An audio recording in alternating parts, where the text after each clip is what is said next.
I'm a never Trump guy. I never liked him. Project 2025.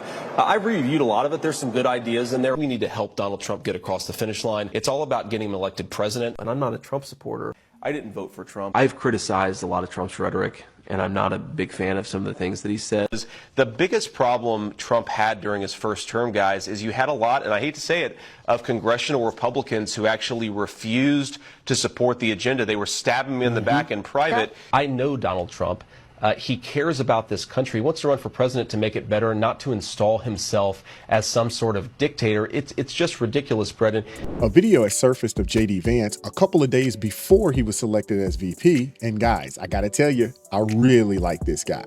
In a contentious interview, Vance defended Trump against some insane accusations that he's out to jail his political opponents, which is exactly what the Biden administration has been doing. Check this out. Thank you so much for being here. I want to talk to you about the immunity ruling and the implications.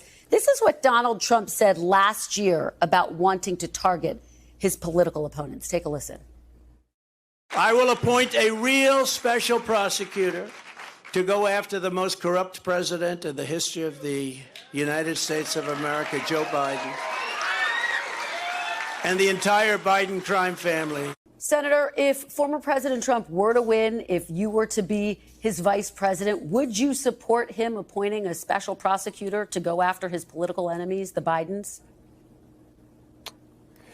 Well, first of all, Kristen, I find it interesting how much the media and the Democrats have lost their mind over this particular quote. Donald Trump is talking about appointing a special prosecutor to investigate Joe Biden for wrongdoing. Joe Biden has done exactly that for the last few years and has done far more in addition to that to engage in a campaign of lawfare against his political opposition.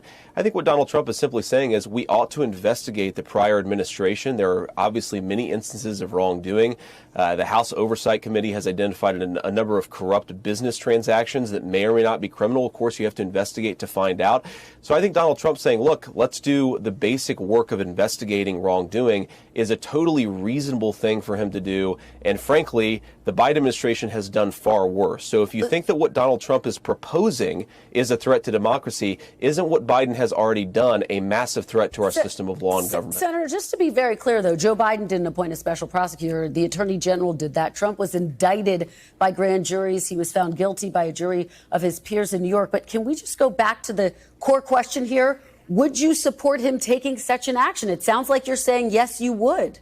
I would absolutely support investigating prior wrongdoing by our government. Absolutely. That's what you have to have in a system of law and order, Kristen. But I have to reject the premise here. Joe Biden appointed the Attorney General, Merrick Garland, who, of course, answers to Joe Biden, can be fired by Joe Biden. So the idea that the Biden administration has nothing to do with the appointment of the special prosecutor, I think completely betrays a misunderstanding of how our system of government actually works. Wow. Talk about a biased reporter. One of the worst examples I've ever seen. To suggest that Biden's DOJ is unbiased, come on, cut it out. The DOJ under the Biden administration has been weaponized to no end. It's not just Trump they're going after. It's the Jan 6ers and Trump allies like Steve Bannon. It's completely incredible, to say the least. And to suggest that the cases weren't biased, Judge Mershon made millions off of this case and conveniently delayed the sentencing after the Supreme Court's immunity ruling. Why? Because he knew this case was a joke from the get-go. The DOJ told Congress, testified this week Kristen, that it reviewed it happens. Hold on, Senator, are let you me really finish. saying, Kristen? Senator, let me finish my sentence. All then the I'll time let you finish. Hold on. The number. Let me just finish this. The DOJ told Congress this week it reviewed all communications since Biden took office and found no contact between federal prosecutors and those involved with that case in New York. Can you stick to the substance of the question, though? Let me just ask, because I just want to stick with this line of theory that you are laying out, which is you are saying it's not okay for Joe Biden to weaponize the Justice Department. If it's not okay for Joe Biden to weaponize the Justice Department, as you say, which there's no evidence of that, why is it okay for Donald Trump to do that? Well, Kristen, first of all, you said that it happens all the time, that the number 3 person in the Department of Justice jumps ship to join a local prosecutor's office to go after the president's political opponent. I don't think that's ever happened in the history of American democracy, and I don't think that we should legitimize it. Now, if Donald Trump's attorney general had his number 2 or his number 3 jump ship to a local prosecutor's office in Ohio or Wisconsin, and that person then went after Donald Trump's political opposition, that's a different conversation. Senator, all he's suggesting is that we should investigate credible arguments of wrongdoing. That's all that Donald Trump is saying. That is not a threat to democracy. That's merely reinforcing our system of law and government. Bottom line, you are okay with Donald Trump appointing a special prosecutor to go after his political enemies, which would include Joe Biden. You're just, to button that up, it sounds like you're saying yes. Let me move. You can't make this stuff up. It's like we're living in a simulation, as Joe Rogan would put it. She doesn't get the answer she wants, so she puts words in the senator's mouth and ends it right there. The Supreme Court ruled that former presidents have absolute criminal immunity for core constitutional powers and presumptive immunity for all official acts. This is crucial because it protects presidents from politically motivated prosecutions for their official action, something Obama should be extremely happy about. Trump's case in New York involved actions during the first year of his administration, including meetings in the Oval Office and financial transactions. The prosecution used these official acts as evidence, which the Supreme Court now says should never have been presented to the jury. This ruling is a game changer, to say the least. It gives Trump's team the opportunity to stand up for him against what were clearly a bunch of politically motivated cases that were brought up. I want to be clear. These cases should have never been brought. But if you don't hate the media enough, this tirade doesn't end right there. Check this out. Move on, though, to my next question. I want to talk to you about the Heritage Foundation. It's a conservative think tank in Washington. It shapes the agenda they would like to see in a Trump second term. The president said this after the Supreme Court's ruling this week. Take a look. We're in the process of taking this country back. No one in the audience should be despairing. No one should be discouraged. We ought to be really encouraged by what happened yesterday. We are in the process of the Second American Revolution, which will remain bloodless if the left allows it to be. Do you support those calls for a revolution, and would political violence ever be justified? Well, of course, political violence is never justified, Kristen. You'll have to ask the president of the Heritage Foundation to defend his remarks if you'd like to do that. I will say, look, the Heritage Foundation does a lot of good work. It does a lot of things that I disagree with, a lot of things that I agree with. But the Heritage Foundation is a nonprofit organization that works on public policy, and I think it's an important part of how D.C. functions and operates. We'll continue to have important conversations in the Republican Party with a whole host of think tanks from the right and from the left as we craft public policy. That's the way the city works. And again, I'm not going to be the person who serves as the spokesperson for the Heritage Foundation. I don't have any affiliation. Sounds like you're distancing yourself from those comments that talk of political violence. Look, Kristen, I certainly don't think political violence is justified. That's certainly actually not what I think that Kevin Roberts was saying to begin with. But again, have him on your program to defend what he said, and I think that's the best thing to do. Let me ask you specifically about Project 2025 for our viewers so that they know.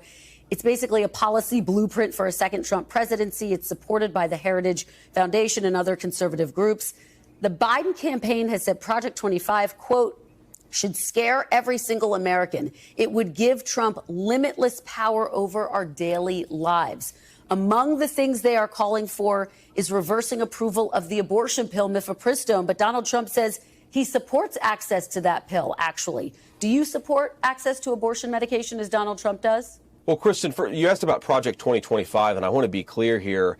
That Trump explicitly has said his own transition team runs the Trump transition and will run the Trump administration. Again, you have a whole host of organizations, some of which have good ideas, some of which have bad ideas, and some of which have both. And I'm sure the Trump administration will talk to a lot of people as it's crafting an agenda to bring back American manufacturing jobs, to lower inflation, and to bring peace and prosperity back to the world. That's the whole reason why me and so many others are trying to reelect Donald Trump, is because the agenda actually worked. It was his agenda agenda, and I think it'll work again for the American people.